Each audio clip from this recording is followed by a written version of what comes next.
ದಾವಣಗೆರೆ ದಕ್ಷಿಣ ಉಪಚುನಾವಣೆಯಲ್ಲಿ ಮುಸ್ಲಿಂ ನಾಯಕರಿಗೆ ಟಿಕೆಟ್ ತಪ್ಪಿದ್ದು ಕಾಂಗ್ರೆಸ್ನಲ್ಲಿ ಭಾರಿ ಹಲ್ಚಲನ್ನ ಸೃಷ್ಟಿ ಮಾಡಿತ್ತು. ಇದರಿಂದ ಮುಸ್ಲಿಂ ಸಮುದಾಯ ಅಕ್ಷರಶಃ ಸಿಡಿದೆದ್ದಿತ್ತು. ತಮ್ಮ ವಿರುದ್ಧವೇ ಮುಸ್ಲಿಂ ಸಮುದಾಯ ತಿರುಗಿ ಬೀಳೋದನ್ನ ಕಾಂಗ್ರೆಸ್ ನಾಯಕರು ಕನಸು ಮನಸ್ಸಲ್ಲೂ ಯೋಚನೆ ಮಾಡಿರಲಿಲ್ಲ. ಇವೆಲ್ಲದರ ಮಧ್ಯೆ ಇದೀಗ ಮುಸ್ಲಿಂ ಸಮುದಾಯದ ಓಲೈಕೆಗೆ ಸರ್ಕಾರ ಮುಂದಾದಂತಿದೆ. ಸಮುದಾಯಕ್ಕೆ ಭರ್ಜರಿ ಗಿಫ್ಟ್ ಕೊಟ್ಟಿದೆ. ಉಪಚುನಾವಣೆ ಟಿಕೆಟ್ ಅಸಮಾಧಾನದಿಂದ ಬೇಸರಗೊಂಡ ಅಲ್ಪಸಂಖ್ಯಾತರ ಮನವೊಲಿಕೆಗೆ ಸರ್ಕಾರ ಬೃಹತ್ ಯೋಜನೆಯನ್ನ ಘೋಷಣೆ ಮಾಡಿದೆ. 600 ಕೋಟಿ ರೂಪಾಯಿ ವೆಚ್ಚದ ಯೋಜನೆಗೆ ಸಂಪುಟ ತೀರ್ಮಾನ ಮಾಡಿದ್ದು ಅಲ್ಪಸಂಖ್ಯಾತರು ವಾಸಿಸುವ ಕಾಲೋನಿಗಳ ಅಭಿವೃದ್ಧಿಗೆ ನಿರ್ಧರಿಸಲಾಗಿದೆ. ಇದರ ಲಾಭ ದಾವಣಗೆರೆ ಮಾತ್ರ ಅಲ್ಲ, ರಾಜ್ಯದ ಎಲ್ಲಾ ವಿಧಾನಸಭಾ ಕ್ಷೇತ್ರಗಳ ಅಲ್ಪಸಂಖ್ಯಾತರ ಕಾಲೋನಿಗಳಿಗೂ ಸಿಗಲಿದೆ. ಈ ಬಗ್ಗೆ ರಾಜ್ಯ ಸಚಿವ ಸಂಪುಟ ಸಭೆಯಲ್ಲಿ ಮಹತ್ವದ ತೀರ್ಮಾನವನ್ನ ಕೈಗೊಳ್ಳಲಾಗಿದೆ. ಅಲ್ಪಸಂಖ್ಯಾತರ ಕಲ್ಯಾಣ ಹಜ್ ಮತ್ತು ವಕ್ಫ್ ಇಲಾಖೆ, ಅಲ್ಪಸಂಖ್ಯಾತರ ಕಲ್ಯಾಣ ಇಲಾಖೆಯಲ್ಲಿ ರಾಜ್ಯದ ವಿಧಾನಸಭಾ ಕ್ಷೇತ್ರಗಳಲ್ಲಿ ಅಲ್ಪಸಂಖ್ಯಾತರು ವಾಸಿಸುತ್ತಿರುವ ಕಾಲೋನಿಗಳ ಅಭಿವೃದ್ಧಿಗೆ 600 ಕೋಟಿ ರೂಪಾಯಿಗಳ ಕ್ರಿಯಾ ಯೋಜನೆಯನ್ನು ರೂಪಿಸಿ ಕಾಮಗಾರಿಗಳನ್ನು ಅನುಮೋದಿಸಿದ್ದೇವೆ. ಅಲ್ಪಸಂಖ್ಯಾತರ ಕಲ್ಯಾಣ ಹಜ್ ಮತ್ತು ಮುಸ್ಲಿಂ ಕಾಲೋನಿಗಳ ಅಭಿವೃದ್ಧಿಗೆ 600 ಕೋಟಿ ರೂಪಾಯಿ ಹಣ ಕೊಡ್ತಿರೋದಕ್ಕೆ ಬಿಜೆಪಿ ನಾಯಕರು ತಿರುಗಿ ಬಿದ್ದಿದ್ದಾರೆ. ಸರ್ವರಿಗೂ ಸಮಪಾಲು ಸಮಬಾಳು ಅಂತಾರೆ. ಮುಸ್ಲಿಂ ವೋಟ್ ಬ್ಯಾಂಕ್ಗಾಗಿ ಹಿಂದೂಗಳಿಗೆ ಅನ್ಯಾಯ ಮಾಡಲಾಗ್ತಿದೆ. ಕಾಂಗ್ರೆಸ್ ಗೆಲ್ಲೋದಕ್ಕೆ ಹಿಂದೂಗಳು ಮತ ಹಾಕಿಲ್ವಾ ಅಂತ ಪ್ರಶ್ನೆ ಮಾಡಿದ್ದಾರೆ. ಸರ್ಕಾರದ ಈ ಅಲ್ಪಸಂಖ್ಯಾತ ಓಲೈಕೆಯ ನೀತಿಯ ವಿರುದ್ಧ ಬಿಜೆಪಿ ಕೆರಳಿ ಕೆಂಡ ಆಗಿದೆ. ಮುಸ್ಲಿಮರ ಓಲೈಕೆಯ ವಿರುದ್ಧ ಕಿಡಿಕಾರಿದ್ದಾರೆ. ಕಾಂಗ್ರೆಸ್ಗೆ ಮುಸ್ಲಿಮರ ಬಿಟ್ಟು ಉಳಿದ ಸಮುದಾಯದವರು ಯಾರೂ ಮತ ಹಾಕಿಲ್ವಾ? ಸಿಎಂ ಸಿದ್ದರಾಮಯ್ಯನವರ ಪ್ರತಿ ನಿರ್ಧಾರವೂ ಹಿಂದೂಗಳ ವಿರುದ್ಧವಾಗಿದೆ. ಇದೇ ರೀತಿ ನಿರ್ಧಾರ ಮಾಡಿದ್ರೆ ಎಸ್ಸಿ ಎಸ್ಟಿ ಇತರೆ ಸಮುದಾಯಗಳ ಮೇಲೆ ಇಂತಹ ನಿರ್ಧಾರ ಯಾಕಿಲ್ಲ? ಎಸ್ಸಿ ಎಸ್ಟಿ ಸಮುದಾಯದ 11,896 ಕೋಟಿ ಗ್ಯಾರಂಟಿ ಯೋಜನೆಗೆ ಬಳಕೆ ಮಾಡಿದ್ದೀರಿ. ಎಸ್ಸಿ ಎಸ್ಟಿ ಕಲ್ಯಾಣ ನಿಧಿಯ ಹಣವನ್ನೂ ಕಡಿತ ಮಾಡಲಾಗಿದೆ. ಅನುದಾನವನ್ನೂ ತಡೆ ಹಿಡಿಯಲಾಗಿದೆ. ಎಸ್ಸಿ ಎಸ್ಟಿಗೆ ಸೇರಿದ 39,000 ಕೋಟಿ ಹಣ ಬೇರೆ ಕಡೆ ಬಳಸಿಕೊಳ್ಳಲಾಗಿದೆ ಅಂತ ಬಿಜೆಪಿ ನಾಯಕರು ಹೇಳಿದ್ದಾರೆ. ಕಾಂಗ್ರೆಸ್ ನಾಯಕರ ನಿರ್ಧಾರಕ್ಕೆ ಬಿಜೆಪಿ ನಾಯಕರು ಈ ರೀತಿಯಾಗಿ ಆಕ್ರೋಶ ವ್ಯಕ್ತಪಡಿಸಿದ್ದಾರೆ.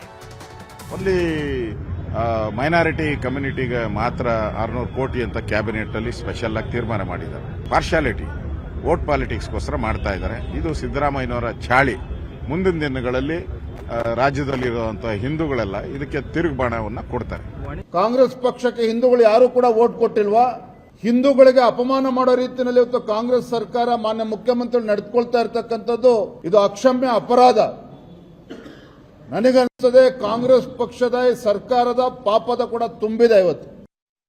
ಇದು ಮತ ಬ್ಯಾಂಕ್ನ ವಿಚಾರದಲ್ಲಿ ಬಿಜೆಪಿಯ ಆಕ್ಷೇಪ ಆದರೆ 5 ರಾಜ್ಯಗಳ ಚುನಾವಣೆ ಮುಗಿದಿದ್ದು ಅಭ್ಯರ್ಥಿಗಳ ಹಣೆ ಬರಹ ಇವಿಎಂನಲ್ಲಿ ಅಡಕವಾಗಿದೆ. ಮೇ 4ರಂದು ಫಲಿತಾಂಶ ಹೊರಬೀಳಲಿದೆ. ಆದರೆ ಚುನಾವಣೆ ಮುಗಿದ ಮೇಲೆ ಪಶ್ಚಿಮ ಬಂಗಾಳ ಮತ್ತು ತಮಿಳುನಾಡಿನ ಕೆಲವು ಕಡೆ ಹಿಂಸಾಚಾರ ಭುಗಿಲೆದ್ದಿದ್ದು ಇವಿಎಂ ಓಪನ್ ಮಾಡಿರೋ ಆರೋಪ ಕೂಡ ಕೇಳಿಬಂದಿದೆ. ಇವೆಲ್ಲದರ ಮಧ್ಯೆ ದಕ್ಷಿಣದ 24 ಪರಗಣದಲ್ಲಿರುವ ಮಗ್ರಹತ್ ಪಶ್ಚಿಮ ವಿಧಾನಸಭಾ ಕ್ಷೇತ್ರದ 11 ಮತಗಟ್ಟೆಗಳು ಮತ್ತು ಡೈಮಂಡ್ ಹಾರ್ಬರ್ ವಿಧಾನಸಭಾ ಕ್ಷೇತ್ರದ 4 ಮತಗಟ್ಟೆಗಳಲ್ಲಿ ನಾಳೆ ಮರು ಮತದಾನಕ್ಕೆ ಚುನಾವಣಾ ಆಯೋಗ ನಿರ್ಧಾರವನ್ನ ಮಾಡಿದೆ. ಇನ್ನು ಕೋಲ್ಕತ್ತಾದ ನೇತಾಜಿ ಒಳಾಂಗಣ ಕ್ರೀಡಾಂಗಣದಲ್ಲಿ ಸ್ಟ್ರಾಂಗ್ ರೂಮ್ ಅನ್ನ ಹೊರಗೆ ಇಡಲಾಗಿದ್ದು ಹೊರಗೆ ಟಿಎಂಸಿ ನಾಯಕರು ಪ್ರತಿಭಟನೆ ಮಾಡಿದ್ದಾರೆ. ಸ್ಟ್ರಾಂಗ್ ರೂಮ್ನಲ್ಲಿ ಇವಿಎಂಗಳನ್ನು ಓಪನ್ ಮಾಡಿದ್ದಾರೆ ಅಂತ ಟಿಎಂಸಿ ಬಿಜೆಪಿ ವಿರುದ್ಧ ಪ್ರತಿಭಟನೆ ನಡೆಸಿದೆ. ಟಿಎಂಸಿ ನಾಯಕರಾದ ಕುನಾಲ್ ಘೋಷ್, ಶಶಿ ಪಂಜಾ ಪ್ರತಿಭಟನೆ ಮಾಡಿದ್ರು. ಸ್ಟ್ರಾಂಗ್ ರೂಮ್ ಸೀಲ್ ಟ್ಯಾಂಪರಿಂಗ್ ಮಾಡಿದ್ದಾರೆ ಅಂತ ಆರೋಪಿಸಿ ಧರಣಿಯನ್ನ ಮಾಡಲಾಗಿದೆ. ಇವಿಎಂಗಳನ್ನು ತೆರೆದಿರುವ ವಿಡಿಯೋ ಕೂಡ ಟಿಎಂಸಿ ಈಗ ಬಿಡುಗಡೆ ಮಾಡಿದೆ. ಪ್ರತಿಭಟನಾ ಸ್ಥಳಕ್ಕೆ ಆಗಮಿಸಿದ ಟಿಎಂಸಿ ಮುಖ್ಯಸ್ಥೆ ಮತ್ತು ಸಿಎಂ ಮಮತಾ ಬ್ಯಾನರ್ಜಿ ಬಿಜೆಪಿ ವಿರುದ್ಧ ವಾಗ್ದಾಳಿ ಮಾಡಿದ್ರು. ಈ ವೇಳೆ ಕೆಲಕಾಲ ಸ್ಥಳದಲ್ಲಿ ಬಿಗುವಿನ ವಾತಾವರಣ ನಿರ್ಮಾಣವಾಗಿತ್ತು. ಇನ್ನು ಪಶ್ಚಿಮ ಬಂಗಾಳದಲ್ಲಿ ಯಾವುದೇ ಸ್ಟ್ರಾಂಗ್ ರೂಮ್ಗಳನ್ನು ತೆರೆದಿಲ್ಲ ಅಂತ ಚುನಾವಣಾ ಆಯೋಗ ಹೇಳಿದೆ. ಇದರ ಬಗ್ಗೆ ಮಾಹಿತಿ ಕೊಟ್ಟಿರುವ ಚುನಾವಣಾ ಆಯೋಗ ಟಿಎಂಸಿ ಆರೋಪಗಳಲ್ಲಿ ಯಾವುದೇ ಸತ್ಯ ಇಲ್ಲ ಅಂತ ಹೇಳಿದ್ದಾರೆ. ಇವಿಎಂಗಳಲ್ಲಿ ಯಾವುದೇ ತಿದ್ದುಪಡಿ ಆಗಿಲ್ಲ ಅನ್ನುವ ಸ್ಪಷ್ಟನೆಯನ್ನು ಕೂಡ ಕೊಟ್ಟಿದ್ದಾರೆ. ಇತ್ತ ತಮಿಳುನಾಡಿನಲ್ಲಿ ಚುನಾವಣೋತ್ತರ ಹಿಂಸಾಚಾರ ಭುಗಿಲೆದ್ದಿದೆ. ಶ್ರೀರಂಗಬಳ್ಳಿಯ ಕಾಮನಾಯಕರ್ ಪಾಳ್ಯಂ ಗ್ರಾಮದಲ್ಲಿ ವಿಜಯ್ ನೇತೃತ್ವದ ತಮಿಳುಕ ವೆಟ್ರಿ ಕಳಗಂ ಪಕ್ಷದ ಪ್ರಚಾರದ ಕಚೇರಿಗೆ ಅಪರಿಚಿತರು ದುಷ್ಕರ್ಮಿಗಳು ಬೆಂಕಿ ಹಚ್ಚಿ ಸುಟ್ಟನ್ನ ಹಾಕಿದ್ದಾರೆ. ಇದೀಗ ಸೂಪರ್ ಪ್ರೈಮ್ ಎಟ್ 9 ನಲ್ಲಿ ರಾಜ್ಯ ದೇಶ ವಿದೇಶಗಳ ಮತ್ತಷ್ಟು ಪ್ರಮುಖ ಸುದ್ದಿಯನ್ನ ನೋಡೋಣ.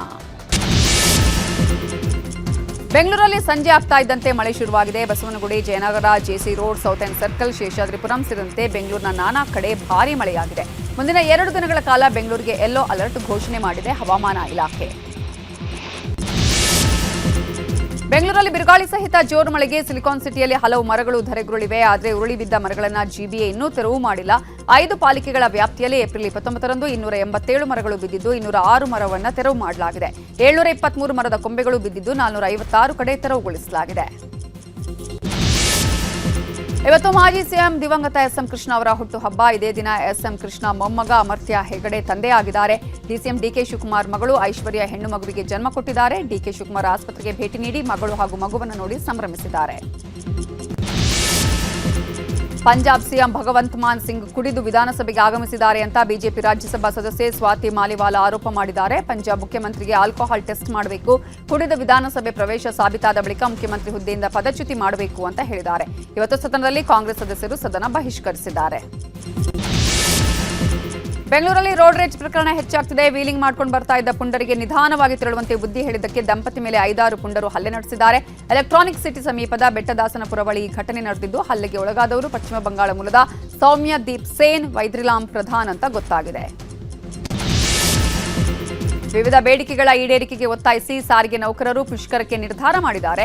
ಮೇ 20ರಿಂದ ಮುಷ್ಕರ ಕೈಗೊಳ್ಳೋದಕ್ಕೆ ಸಾರಿಗೆ ನೌಕರರ ಜಂಟಿ ಕ್ರಿಯಾ ಸಮಿತಿ ನಿರ್ಧಾರ ಮಾಡಿದ್ದು 4 ನಿಗಮಗಳ ನೌಕರರು ಮುಷ್ಕರದಲ್ಲಿ ಭಾಗಿಯಾಗಲಿದ್ದಾರೆ.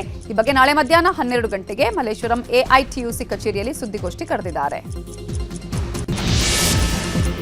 ಜಮ್ಮುವಿನ ಬಂಟಾಲಾ ಪ್ರದೇಶದಲ್ಲಿ ನಿರ್ಮಾಣ ಹಂತದ ಸೇತುವೆ ಕುಸಿದಿದೆ. ಸೇತುವೆ ಅವಶೇಷಗಳಡಿ ಕಾರ್ಮಿಕರು ಸಿಲುಕಿದ್ದು ಸ್ಥಳದಲ್ಲಿ ಬರದಿಂದ ರಕ್ಷಣಾ ಕಾರ್ಯಾಚರಣೆ ನಡೆದಿದೆ. 4-5 ಕಾರ್ಮಿಕರು ಅವಶೇಷಗಳ ಅಡಿಯಲ್ಲಿ ಸಿಲುಕಿರುವ ಶಂಕೆ ಇದೆ. ಬರ್ತ್ ಸರ್ಟಿಫಿಕೇಟ್ ನೀಡಲು ಅಧಿಕಾರಿಯೊಬ್ಬ ಲಂಚ ಪಡೆದು ರೆಡ್ ಹ್ಯಾಂಡ್ ಆಗಿ ಸಿಕ್ಕಿಬಿದ್ದಿದ್ದಾನೆ. ಉತ್ತರ ಪ್ರದೇಶದ ಗೋಂಡಾದಲ್ಲಿ 10,000 ಕೊಟ್ಟರೆ ಜನನ ಪ್ರಮಾಣ ಪತ್ರ ಕೊಡ್ತೇನೆ ಅಂದಿದ್ದ ಅಧಿಕಾರಿ ಎಸಿಬಿಗೆ ಲಾಕ್ ಆಗಿದ್ದಾನೆ. ಲಂಚ ಪಡೆದ ಅಧಿಕಾರಿಯನ್ನ ಬಂಧಿಸಲಾಗಿದೆ. ಉತ್ತರ ಪ್ರದೇಶದಲ್ಲಿ ಸ್ಮಾರ್ಟ್ ಮೀಟರ್ ಫೈಟ್ ಜೋರಾಗಿದೆ. ಫಿರೋಜಾಬಾದ್ ಬಳಿಕ ಆಗ್ರಾದಲ್ಲಿ ಜನ ಮನೆಯಲ್ಲಿದ್ದ ಸ್ಮಾರ್ಟ್ ಮೀಟರ್ಗಳನ್ನು ಕಿತ್ತೆಸೆದಿದ್ದಾರೆ. ರಸ್ತೆಗೆ ಸ್ಮಾರ್ಟ್ ಮೀಟರ್ಗಳನ್ನು ಬಿಸಾಡಿ ಸರ್ಕಾರದ ವಿರುದ್ಧ ಆಕ್ರೋಶ ವ್ಯಕ್ತಪಡಿಸಿದ್ದಾರೆ. ಹಿಮಾಚಲ ಪ್ರದೇಶದಲ್ಲಿ ಹಿಮನದಿ ಸೃಷ್ಟಿಯಾಗಿದೆ. ಸತ್ರುಂಡಿ ಬಳಿಯ ಕರ್ತಾನಾಲದಲ್ಲಿ ರಸ್ತೆ ರಿಪೇರಿ ಕಾರ್ಯ ಮಾಡುವಾಗ ಏಕಾಏಕಿ ಹಿಮನದಿ ಸೃಷ್ಟಿಯಾಗಿದೆ. ಕೂಡಲೇ ಎಚ್ಚೆತ್ತ ಪಿಡಬ್ಲ್ಯೂಡಿ ಅಧಿಕಾರಿಗಳು ಹಾಗೂ ಕಾರ್ಮಿಕರು ಯಾವುದೇ ಗಾಯಗಳಿಲ್ಲದೆ ಪಾರಾಗಿದ್ದಾರೆ. ಜಾರ್ಖಂಡ್ನ ರಾಂಚಿಯ 7 ವರ್ಷದ ಐಶಾಕ್ ಸಿಂಗ್ ವಿಶ್ವ ದಾಖಲೆ ನಿರ್ಮಿಸಿದ್ದಾನೆ. ಶ್ರೀಲಂಕಾದಿಂದ ಧನುಷ್ಕೋಡಿ ತನಕ ಅಪಾಯಕಾರಿ ಪಾಲ್ಕ್ ಜಲಸಂಧಿಯಲ್ಲಿ 29 ಕಿಲೋಮೀಟರ್ ಈಜುವ ಮೂಲಕ ವರ್ಲ್ಡ್ ರೆಕಾರ್ಡ್ ಮಾಡಿದ್ದಾನೆ. ಅದು ಕೂಡ 9 ಗಂಟೆ 50 ನಿಮಿಷಗಳಲ್ಲಿ ಈಜುವ ಮೂಲಕ ಎಲ್ಲರನ್ನ ಬೆರಗುಗೊಳಿಸಿದ್ದಾನೆ. ಹೈದರಾಬಾದ್ನಲ್ಲಿ ಭೀಕರ ರಸ್ತೆ ಅಪಘಾತದಲ್ಲಿ ಒಂದೇ ಕುಟುಂಬದ 6 ಮಂದಿ ಸಾವನ್ನಪ್ಪಿದ್ದಾರೆ. ಶಂಷಾಬಾದ್ ಹೊರ ವರ್ತುಲ ರಸ್ತೆಯ ಎಕ್ಸಿಟ್ 16ನಲ್ಲಿ ನಿಂತಿದ್ದ ಲಾರಿಗೆ ಹಿಂಬದಿಯಿಂದ ಕಾರು ಗುದ್ದಿದೆ. ಕಾರಲ್ಲಿದ್ದ 6 ಮಂದಿ ಸ್ಥಳದಲ್ಲೇ ಮೃತಪಟ್ಟಿದ್ದಾರೆ. ನಾಳೆ ದೇಶದಾದ್ಯಂತ ರಾಷ್ಟ್ರೀಯ ವಿಪತ್ತು ನಿರ್ವಹಣಾ ಪ್ರಾಧಿಕಾರ ತುರ್ತು ಎಚ್ಚರಿಕಾ ವ್ಯವಸ್ಥೆಯನ್ನು ಪರೀಕ್ಷಿಸಲಿದೆ. ಪರೀಕ್ಷಾರ್ಥ ಪ್ರಯೋಗದ ವೇಳೆ ಮೊಬೈಲ್ಗಳಿಗೆ ಜೋರು ಶಬ್ದದೊಂದಿಗೆ ಎಚ್ಚರಿಕೆಯ ಸಂದೇಶ ಬರುತ್ತೆ. ಈ ವೇಳೆ ಸಾರ್ವಜನಿಕರು ಗಾಬರಿಯಾಗುವ ಅಗತ್ಯ ಇಲ್ಲ ಅಂತ ಹೇಳಿ ಎನ್ಡಿಎಂಎ ತಿಳಿಸಿದೆ. ಇರಾನ್ ಅಮೆರಿಕ ಯುದ್ಧ ಮತ್ತೆ ಶುರುವಾಗುವ ಲಕ್ಷಣ ಕಾಣಿಸುತ್ತಿದೆ. ಸಂಧಾನ ಮಾತುಕತೆ ಮಧ್ಯೆ ಇಸ್ರೇಲ್ ಅಶ್ಡೋಡ್ ಮತ್ತು ಹೈಫಾ ಬಂದರುಗಳಲ್ಲಿ ಅಮೆರಿಕದ ಬೃಹತ್ ಹಡಗುಗಳು ಲಂಗರು ಹಾಕಿವೆ. 6,500 ಟನ್ ಯುದ್ಧ ಸಾಮಗ್ರಿಗಳನ್ನು ಅಮೆರಿಕ ಇಸ್ರೇಲ್ಗೆ ರವಾನಿಸಿದೆ.